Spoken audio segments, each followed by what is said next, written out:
There was a time when life moved slower, when the sun rose over quiet American neighborhoods with a kind of gentle certainty that feels almost impossible now.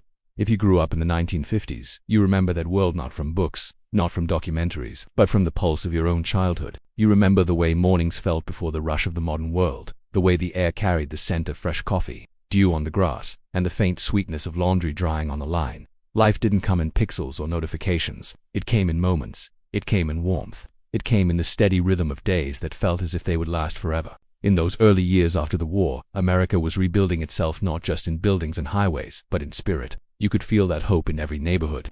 Houses were small but filled with life. Children's bicycles leaned against white picket fences, and front porches glowed softly at night, lit by the warm yellow light of a single lamp. The world felt safe not because it truly was, but because childhood wrapped everything in a softness that time can't quite recreate.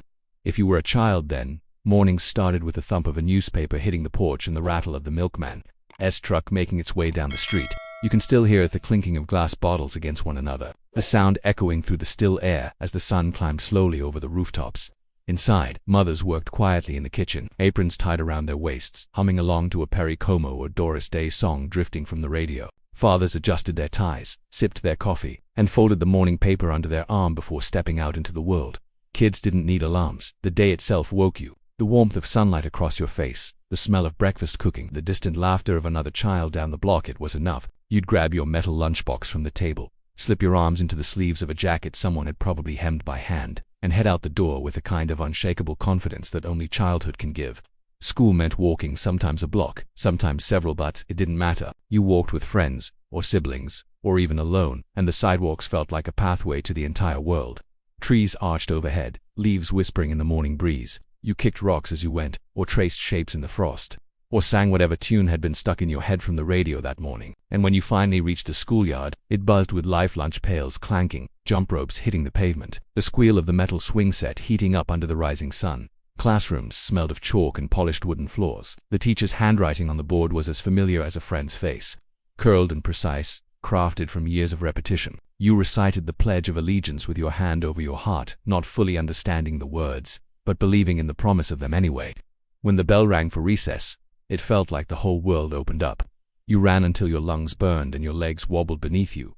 The games weren't organized. They didn't need to be. Children knew how to play without instructions, without screens, without supervision, because imagination was enough. And after school came the real magic. You didn't go home to sit inside. You dropped your books on the porch and disappeared into the neighborhood like a spark in the wind. There were forts to build, baseball games to play in empty lots, creeks to explore, and sidewalks to race your friends down. You learned the world through scraped knees and grass stains, through laughter that echoed between the houses and carried into the golden hour of the late afternoon.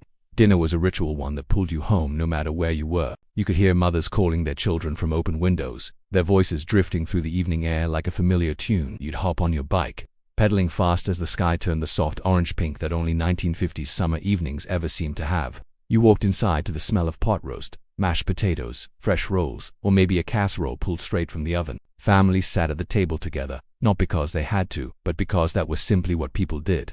Conversation flowed easily. Your day at school, your father's work, the latest neighborhood news. It was simple, it was warm, it was real. And somewhere around this point, between 20% and 30% of the story, if this journey stirs memories you thought you'd forgotten, consider subscribing for more stories like this. Stories that bring the past to life, one breath, one moment, one memory at a time. Evenings were soft and slow. The family gathered around the television. Black and white images flickering across the room like shadows dancing against the wall. Shows were gentle, humorous, comforting. The Lone Ranger, I Love Lucy, Father Knows Best. You didn't watch 5 episodes in a row. You watched 1, maybe 2, and that was enough. The night felt long in those days, stretching gently toward bedtime like a warm blanket being pulled across your shoulders. You'd fall asleep to the sound of crickets outside your open window, the cicadas humming their familiar tune, the world settling into a stillness that made you feel safe in a way that words can't quite explain. Childhood in the 1950s didn't need to be recorded, posted, or shared. It was simply lived. And somehow, that made every moment feel fuller, as if time itself cared enough to linger a little longer. Afternoons in the 1950s carried a kind of golden simplicity that time has tried hard to erase. It wasn't just the activities or the routines, it was the feeling, the warmth that wrapped itself around ordinary moments and turned them into memories that still live quietly in the corners of your mind. If you grew up then, you remember how the sunlight hit the sidewalks at just the right angle, casting long shadows from bicycles that stood parked in front yards like loyal companions waiting for the next adventure. You remember the hum of a lawnmower in the distance, the sound almost comforting in its constancy, mixing with the soft clatter of a screen door swinging shut as a mother stepped onto her porch to shake out a rug or call a child home for a snack. There was structure, yes, but not the kind that suffocated. It was a gentle rhythm school. Chores, play, dinner, family, and, within that rhythm, childhood felt infinite. Kids learned responsibility from small things. Raking leaves, helping hang laundry, carrying groceries from the car. These weren't chores imposed by screens or reminders. They were natural parts of a life where everyone contributed because it felt right to do so. And then came the rituals that shaped the culture of the decade in ways only those who lived it can truly understand. The clinking sound when the ice cream truck turned into your street, playing that unmistakable melody that sent every kid sprinting out their front door, coins clutched in their sweaty hands. The soda fountain at the corner drugstore where teenagers leaned against the counter sipping chocolate malts, sharing secrets and dreams in voices soft enough to blend with the music playing from the jukebox. These were more than errands or outings, they were the backdrop to a world still learning how to breathe again after the hardships of years not far behind. In the living rooms of the era, life unfolded with a gentleness that came from presence, not distraction. Mothers sat near open windows, mending clothes or reading magazines, while the warm breeze carried in the sounds of neighborhood life. Fathers arrived home with an energy that mixed exhaustion with pride, loosening their ties as children ran to them with stories they had saved all day just to share. And somewhere in the middle of this, you felt something you may not have recognized then: stability, a kind of rootedness that made even the smallest moments feel significant. Television, though limited in options, was anything but limited in influence. Families didn't just watch shows, they shared them. The laughter that echoed during I Love Lucy wasn't just for the comedy, it was for the togetherness. Children sprawled on the carpet, parents sat in their favorite chairs, siblings nudged each other during the commercials. And the glow of the screen filled the room with more than just light, it filled it with connection. Outside, the world felt safe, not because it truly was, but because neighborhoods held a kind of collective guardianship. Every adult looked out for every child. Every porch light was a silent promise that someone was awake, someone was watching, someone cared. You knew which houses always had cookies, which ones had dogs that barked too loudly, and which lawns you were allowed to cut across when you were running late. Life had borders, but they weren't made of fences, they were made of shared understanding. And somewhere around this point in memory, if these moments resonate with your heart the way they do for so many, don't forget to subscribe for more timeless memory stories that bring the past back to life one breath at a time.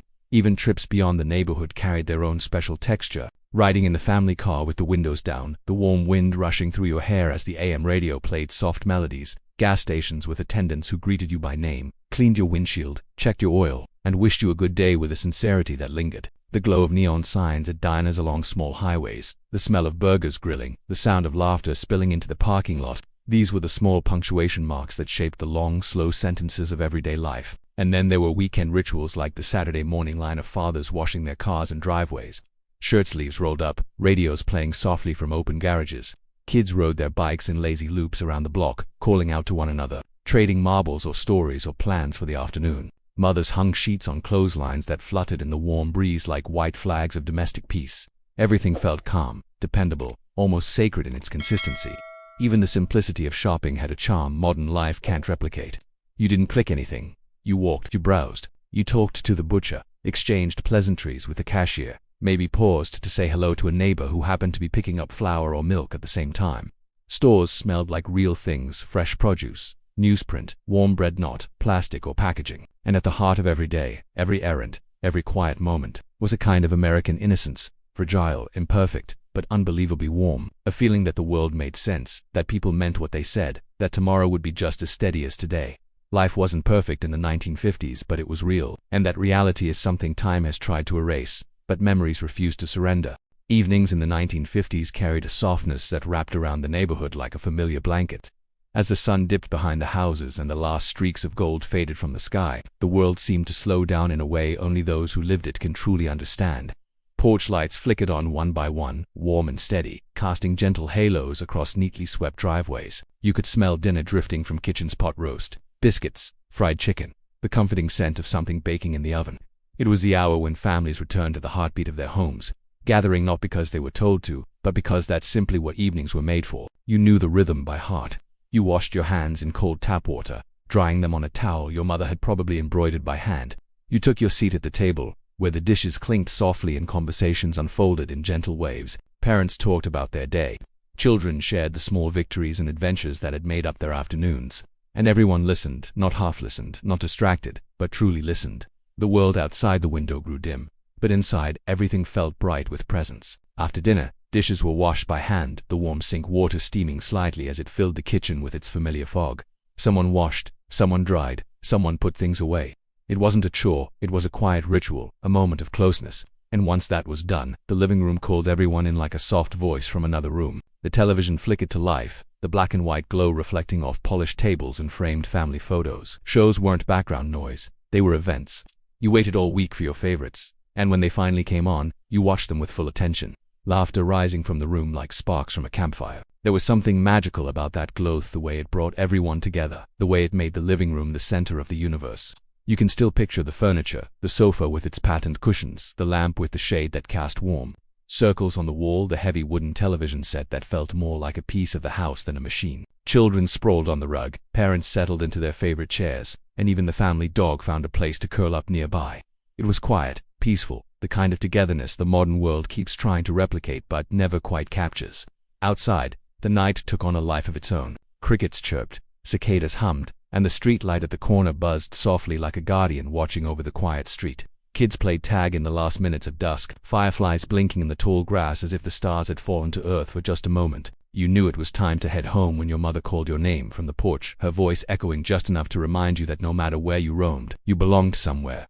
Teenagers, meanwhile, had their own rituals. They gathered at diners glowing with neon lights, sipping root beer floats and sharing stories that felt too big to be contained in quiet suburban homes. Jukeboxes played soft rock and roll Elvis, Buddy Holly, Chuck Berry songs that made the whole world feel young and electric. You could see them through the wide windows. Boys with slicked hair and rolled sleeves, girls in skirts that swayed with every step. They talked in hushed tones about dreams, about love, about a future they couldn't yet imagine but felt somehow close enough to touch. And then there were the drive-in theaters, vast fields of parked cars, each one its own tiny world. Families bundled in blankets sat on the hoods of their vehicles. Teenagers shared popcorn and secrets, and the enormous screen lit up the night with stories that felt impossibly grand. The sound came through a single speaker hooked onto the car window, crackling softly in a way that became part of the charm. You didn't just watch a movie, you lived inside it. These were the nights when America felt both enormous and small. Enormous in its dreams, its open roads, its sense of possibility. Small in its closeness, its neighborhoods, its belief that people were good and tomorrow would be better. Looking back, you realize how beautifully human it all was, the imperfections, the rituals, the quiet hope stitched into every ordinary evening. Religion, too, carried a gentle presence. Sundays weren't rushed, they were sacred in a simple, unforced way. Families dressed in their best clothes, walking into church with a kind of shared respect that didn't need explaining. The hymns echoed, the light filtered through stained glass.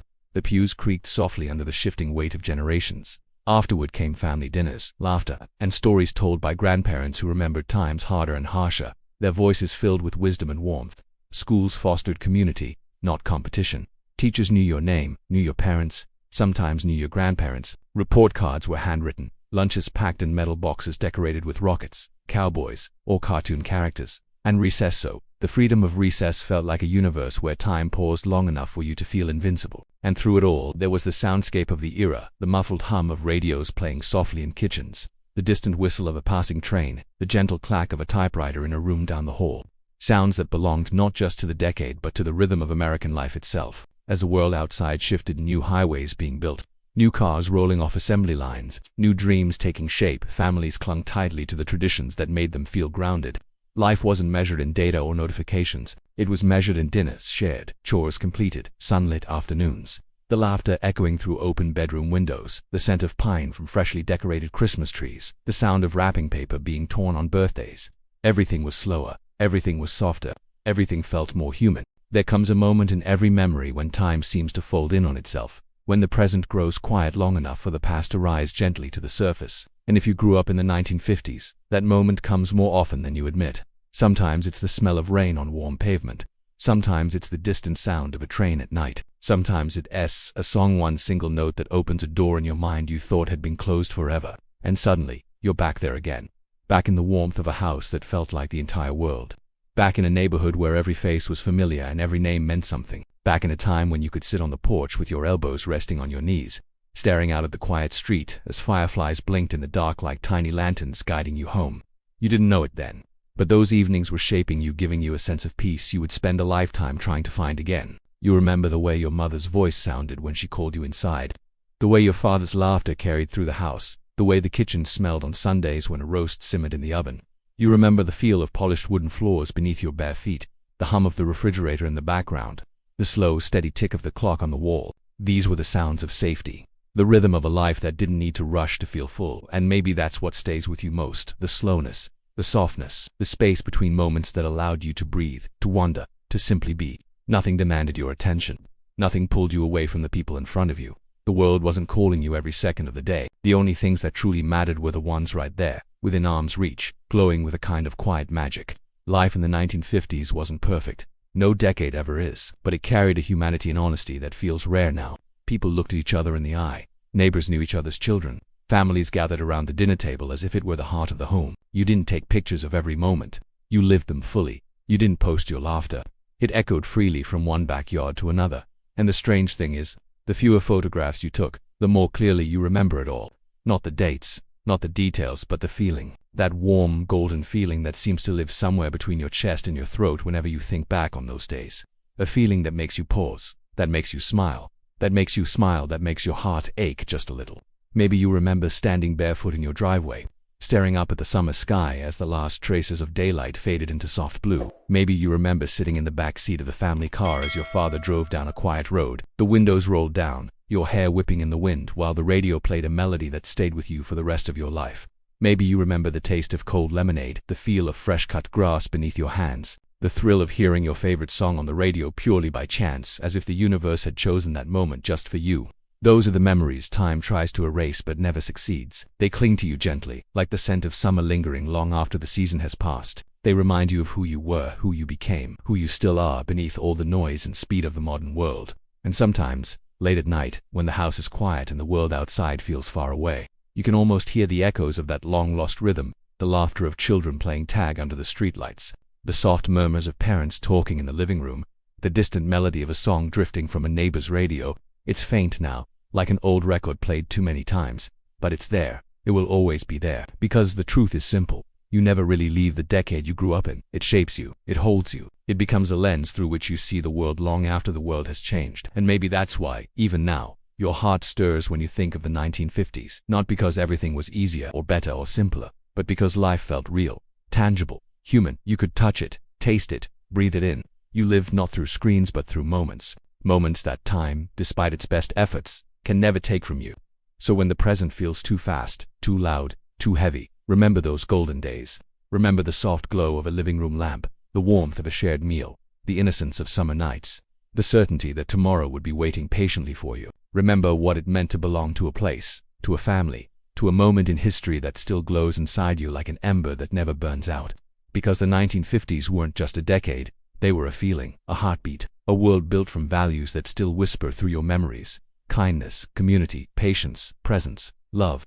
And maybe that's why those days still stay with us. Because no matter how fast the world moves, the warmth of those memories never left. They live quietly inside us, beautiful, unbroken, eternal. If these moments held meaning for you, if they brought back even a single forgotten memory, even a single flicker of warmth, then hold on to them. Let them remind you that the past isn't gone, it's alive in every breath we take. And if these stories resonate with your heart, don't forget to subscribe for more timeless memories, because some eras are too precious to ever let fade.